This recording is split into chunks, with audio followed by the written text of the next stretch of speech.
All right, so now that the dust is settled a little bit on Frankenstein, can we talk about like it's kind of mid? All right, and in the worst possible ways, kind of mid. And I really hate to criticize this movie, at least this one portion of the film. This is a movie that, by and large, is really good. Set designs are great. Acting is fantastic. Everything about it kind of like lands right, with the exception of the back half of the film. And once it switches perspectives to the monster, you're like, okay, this is not great. Oh, it's a tortured monster. We're misunderstanding the guy. It's like, that's not what the character is. But Guillermo has always kind of like seen the monsters as like the good guys, right? He's always kind of seen the monsters as these misunderstood creatures. And he did the same thing in Shape of Water. He did the same thing in Hellboy. He did the same thing here. This is his MO. It's not adapting the story. It's literally just putting its main character syndrome, and he's the main character. And I think that's the biggest problem here. And the key takeaway is this scene right here. Okay, this scene right here between Elizabeth and the monster.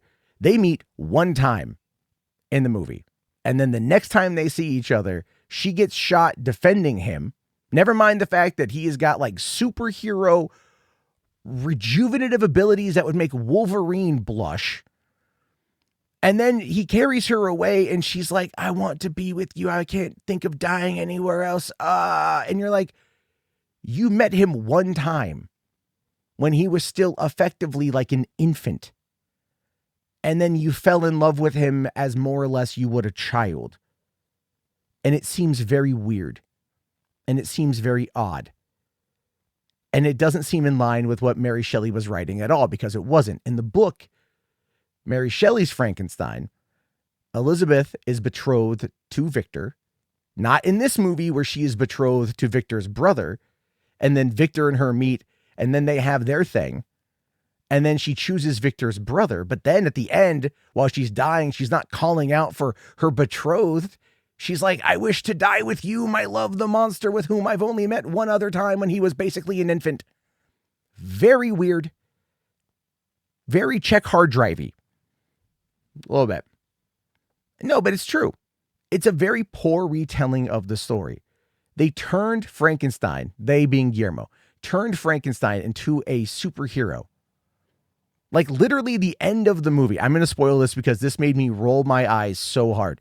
The end of the film, Victor dies. They're in the Arctic. Frankenstein is walking away from the ship.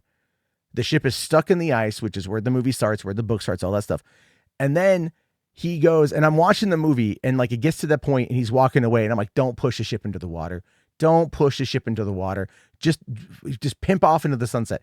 Don't push the ship into the water. And what does he do? He turns around and he pushes the ship into the water. What in the hell? What in the hell? It's like this movie, once it goes to the perspective of the monster, just stop watching. Just stop watching. It completely is just the Shape of Water 2.0.